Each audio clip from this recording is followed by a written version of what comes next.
As Universal Studios prepares its newest theme park venture in Epic Universe for opening day on May 22nd, 2025. We're getting even more details, sneak peeks, reviews, and leaks from this highly anticipated immersive experience. Of the portals featured, Isla Burke, based on the world of How to Train Your Dragon, is one of the most anticipated and promises experiences that the entire family can enjoy. One of those in being able to meet your favorite dragons from the series of films. Let's talk about the recently revealed meet and greet experience with the character of Astrid, along with her dragon, Stormfly, here on That Park Place.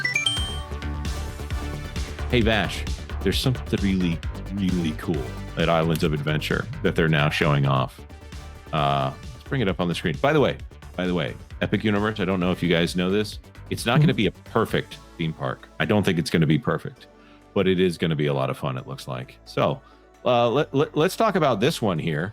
Universal Orlando Resort says, we have dragons. Here's your first look at Stormfly and Astrid. Meet them at How to Train Your Dragon Isle of Burke, coming to Universal Epic Universe, opening May 22nd. This is so neat. Hold on a second. I'm going to blow this up here all the way. Oh, can't play that music here. But we, my friends, what does it say? Have dragons? There's so much about this that I think kids are going to love.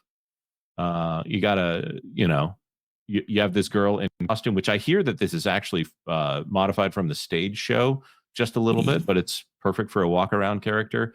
And you have this dragon, which I think it's puppeted as opposed to Imagineered. Obviously, you can see the little legs there if you're paying attention there. But this is really neat. I think this is really, really cool. I think Universal has done a really incredible job with all of its meet and greets, actually. We just covered a story recently about Donkey and how he's cracking up the crowd right there, talking about the Shrek 5 trailer right there. That was pretty good. We know that there's going to be a host of different meet and greet experiences, especially related to dragons as part of Epic Universe, like Toothless, for example. That looks amazing, by the way, and also to Dart and so forth. So they're really trying these kind of different modalities, I guess, of providing these meet and greets to people. And by the way, folks, I mean, look, I know people are looking at the attraction count of Epic Universe and they're going, well, maybe it's not for everybody, or maybe it's a little bit limited. One of the really standout features about Isle of Burke will be the dragons that you speak of, Jonas, from the actual stage show. Apparently, that is really, really, really awesome. So don't discount Epic Universe just yet. Right here, there's a lot to see and explore outside of just the attractions, as we're seeing on screen right here. Yeah, there's a lot of people in the chat noticing this. Yes, it is a white Astrid. Unlike the live action remake, I don't really care if they do whatever they do on Astrid. She is a white blonde Viking in a Scottish Viking place that I don't know. There's a lot about it that also has an American accent, but she's voiced by a Latina actress in the movies. I don't really care about the race of Astrid. I do care that they match here, though. I think that's good because guess what? The kids are going to be a lot more familiar with the 3 movies on How to Train Your Dragon. Someone else saying, by the way, she's a cute girl. Yeah, that helps. Also, the smile helps quite a bit. And something for the other side of this. Here's the Hiccup and Toothless meet and greet. It's not video, but right here is a great picture of whoever is playing Hiccup.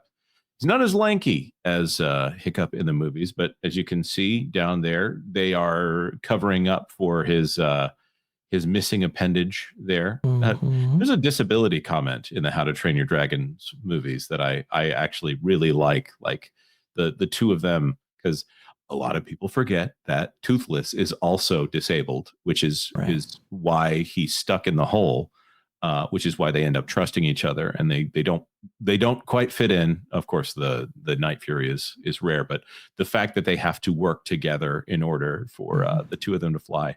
Another great Chris Sanders film and another great narrative conceit by Chris Sanders. I love it, but beautiful.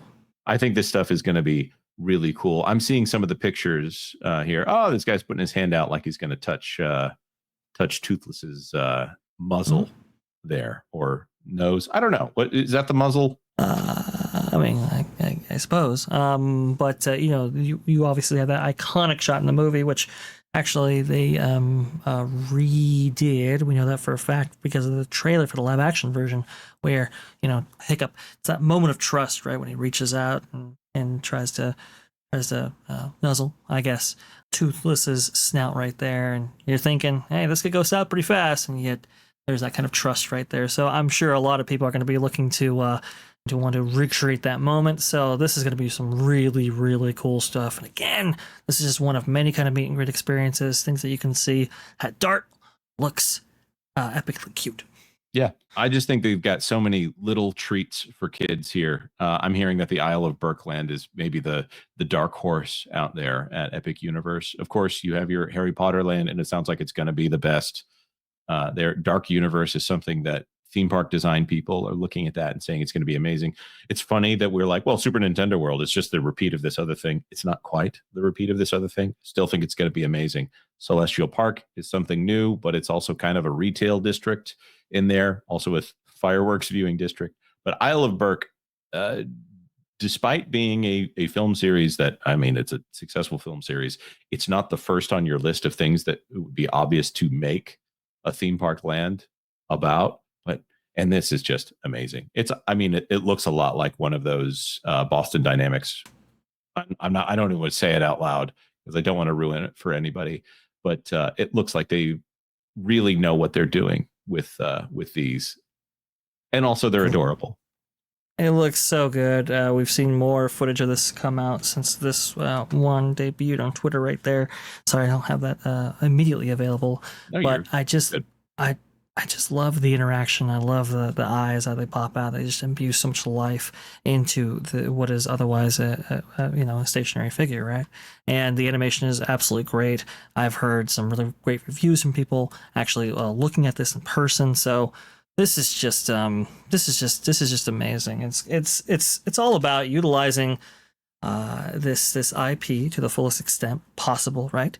And delivering, I think, the product that people expect. I think a lot of people expected aliens and droids and so forth, for example, at Star Wars Galaxy's Edge, never received that. But here, they're actually making good on the promise of seeing dragons in multiple ways and multiple forms. I think it's really, really cool and quite ambitious for Universal.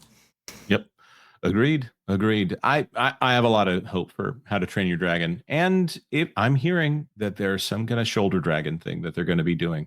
We did get a hold of one of those little shoulder owls from the Harry Potter lands. And my youngest is putting little bows in its hair. By the way, it's even cuter with the bows than it is even on its own. You just kind of have to see them to understand how cute they are.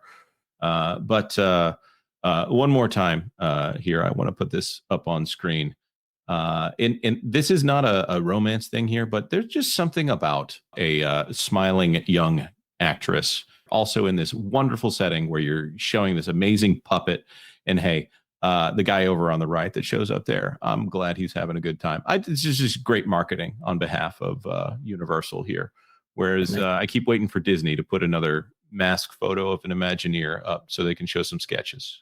Yeah, some sketches of some critters that play a not even at all a role in that attraction, but that character there, that live actress there that you're actually seeing on screen, that is very, very important for this kind of meet and greet experience, right? Kind of rounds out this experience, the dynamic between them and the chemistry between them. It makes that dragon character feel very much alive. Universal's really, I think, mastered this. We saw that with like the Blue, for example, the Raptor over there at Universal Islands of Adventure, and Universal Studios Hollywood outside of those Jurassic World portions of those theme parks right there. And I think it's really great, really phenomenal. They're utilizing their knowledge and institutional memory that they've accrued from these experiences before and imbuing it with the characters that they love. Very cool. Thanks for watching That Park Plays News. For more information, consider checking out www.thatparkplace.com. And don't forget to subscribe, share, like, and send this out on your favorite social media account.